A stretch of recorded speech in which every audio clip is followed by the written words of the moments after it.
Последните податоци на Народна банка за првото полугодие за трговијата расте, односно за 34% споредбено со истото полугодие минатата година. Вредноста е 456 милиони евра. Според проценките на Асоциацијата за трговија, секоја година електронската трговија расте, а граѓаните се свестуваат, понудата се зголемува, се отвораат странски провајдери.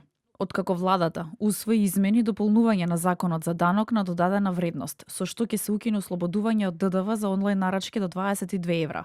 Од Асоциацијата за трговија вело дека ова предлог решение ги следи промените кои Европската унија ги направи пред неколку години, но оттаму вело дека прашање е колку нашиот систем е подготвен за вакви промени.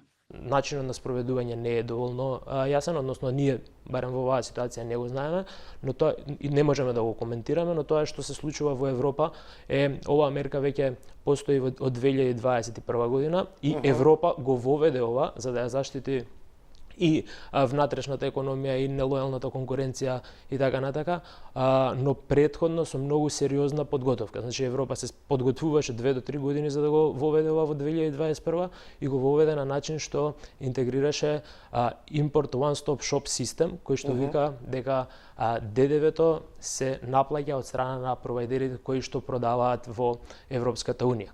Според дел од научните експерти, првенствено потребно е да се развие секторот за правна помош, затоа што нивните ставови се дека во државата овој сектор не е развиен, а за да се постигне ефектот на разбивање на сивата економија, стрикно да се почитуваат и правилата и препораките за ДДВ на Европската унија. Претходно од Министерството за финансии излегува со став дека со преземањето на вакви мерки и измени ќе се зајакне домашната економија, ќе се даде поддршка на локалните компании и ќе се отворат нови работни места. Наведува дека со оваа мерка околу 4 милиони денари месечно колку што во одредени периоди изнесува прометот кон странски онлайн платформи, ќе се пренасочат кон домашното стопанство. Со ова би се укинало ослободување од плаќање ДДВ за производите од странство во износ до 22 евра.